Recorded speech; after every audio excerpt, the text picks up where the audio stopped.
Hello student, my self बिंदु बाला कुसरिया, department of botany.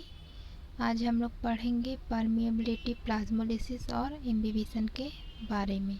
सबसे पहले देखते हैं परमिएबिलिटी या पारगम्यता किसे कहते हैं। किसी पदार्थ का जीवित कोशिका के अंदर प्रवेश अथवा उसका बाहर निकलना सेल मेम्ब्रेन की पारगम्यता पर ही क्या होता है, निर्भर करता है। ठीक है। परमिएबिलिटी के गुण के आधार पर सेल मेम्ब्रेन निम्नलिखित 3 प्रकार के होते हैं। सबसे पहला है परमिएबल मेम्ब्रेन, सेकंड है सेमी परमिएबल मेम्ब्रेन और थर्ड है डिफरेंशियल और सेलेक्टिवली परमिएबल मेम्ब्रेन। पहला परमिएबल मेम्ब्रेन वो क्या होता है, वह सेल मेम्ब्रेन जो विलायक एवं विलेय के अणुओं को आर पार जाने देती है, उसे हम क्या कहते हैं, परमिएबल मेम्ब्रेन कहते हैं।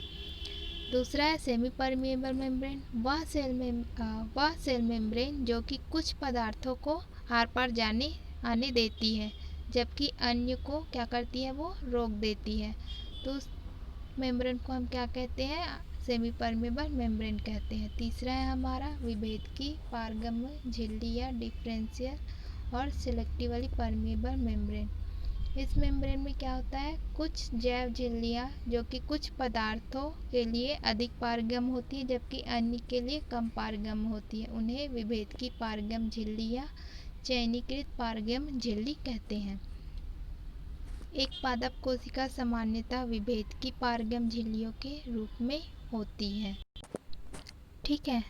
नेक्स्ट हम देखते हैं इम्बिबिशन या अंतःचूषण क्या होता है। अंतःचूषण या इम्बिबिशन वह विशिष्ट प्रकार का जल अवशोषण की प्रक्रिया है जिसमें विलायक के अणुओं की गति विलयन की ओर या उनके निर्माण से संबंधित नहीं होती है बल्कि जल स्नेही पदार्थों की ओर होती है।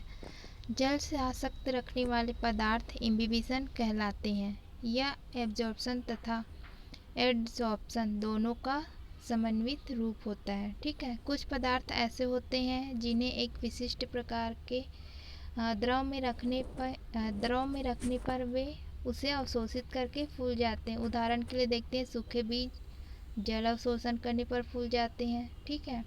जल के अवशोषण की क्रिया को इम्बिबिशन कहते हैं। अतः इम्बिबिशन एक फिजिकल प्रोसेस है जिसके द्वारा सॉलिड या सेमी सॉलिड मटेरियल जल का अवशोषण करता है। इम्बिबिशन के लिए जल एवं ठोस पदार्थ के बीच एफिनिटी होना आवश्यक होता है। सभी पादप कोशिका की सेल वॉल पेक्टिक एवं सेल्यूलोज पदार्थों की बनी होती है। ठीक है। चूँकि ये पदार्थ जल स्नेही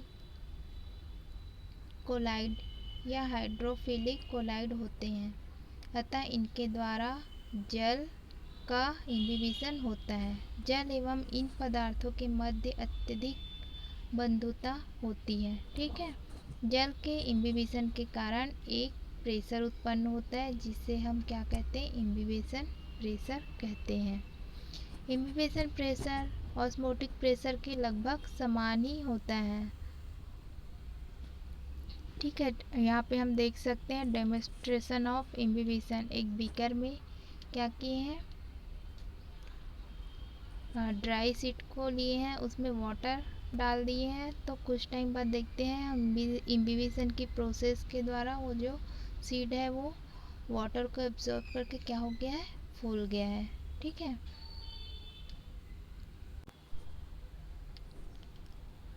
अब हम देखते हैं इम्पोर्टेंस ऑफ इम्बिबिशन, अंतःचूषण का महत्व क्या हो सकता है। इस क्रिया के द्वारा शुष्क बीज जल का इम्बिबिशन करके फूल जाते हैं जिसके परिणाम स्वरूप उत्पन्न दाब के कारण सीड कोट क्या होता है, फट जाता है और सीड क्या करता है, जर्मिनेट करने लगता है। ठीक है। ये क्रिया किसके कारण होती है, इम्बिबिशन के कारण ही होती है। नेक्स्ट है जड़ों के द्वारा वाटर एब्जॉर्प्शन एवं वाटर के संवहन की क्रिया में इस क्रिया का क्या होता है, बहुत महत्वपूर्ण योगदान होता है। नेक्स्ट है वर्षा ऋतु में लकड़ी के दरवाजों, फ्रेम आदि टेढ़े हो जाते हैं, तो वो किस क्रिया के कारण होता है, इम्बिबिशन के कारण ही होता है। ठीक है।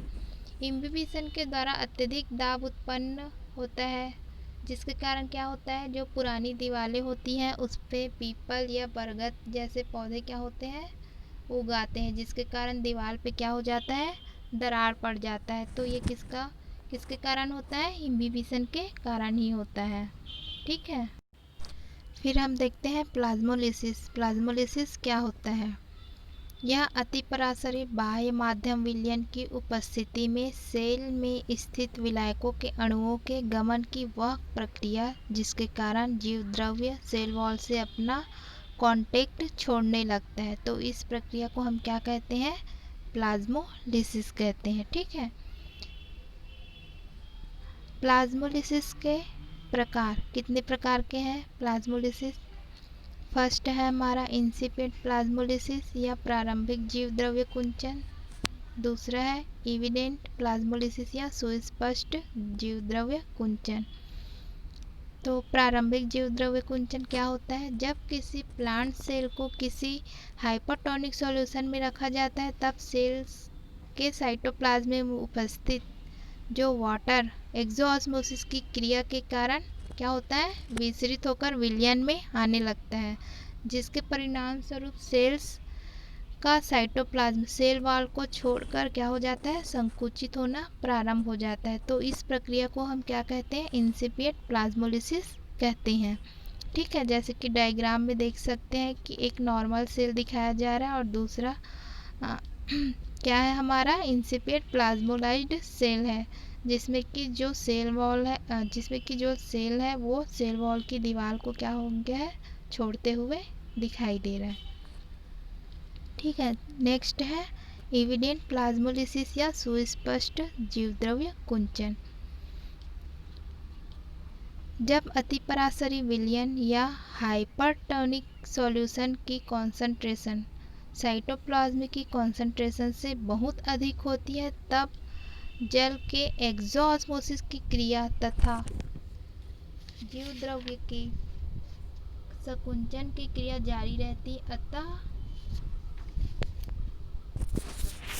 तथा अंत में साइटोप्लाज्म सेल वॉल को छोड़कर सेल के मध्य भाग में सिकुड़कर गोलाकार हो जाता है। जैसे कि डायग्राम में देख सकते हैं कि हम जो सेल है वो पूरी तरह से सेल वॉल को छोड़ दिया है और एक गोलाकार रूप में दिखाई दे रहा है। ठीक है, तो ये हमारा क्या है, एविडेंट प्लाज्मोलिसिस है। जब किसी जीवद्रव्य कोशिका को जेल में रखा जाता है तब इसमें एंडोऑस्मोसिस की क्रिया होती है, जिसके कारण क्या होता है, जो सेल्स होते हैं वो टर्जिड अवस्था में आ जाती है तथा साइटोप्लाज्म अपनी क्या हो जाती है, पूर्व अवस्था में आ जाती है। इस क्रिया को हम क्या कहते हैं, डी प्लाज्मोलिसिस कहते हैं। ठीक है, अब हम देखते हैं सिग्निफिकेंस ऑफ प्लाज्मोलिसिस या जीवद्रव्य कुंचन का महत्व। इससे प्लाज्मा कला के सेमी परमिएबल स्वभाव का ज्ञान होता है। ठीक है, इस विधि का उपयोग अचार एवं मुरब्बे के परिरक्षण में किया जाता है। नेक्स्ट है, इस क्रिया के द्वारा सेल शेप का ऑस्मोटिक प्रेशर ज्ञात किया जा सकता है। ठीक है, ये किसके महत्व है, प्लाज्मोलिसिस के महत्व हैं।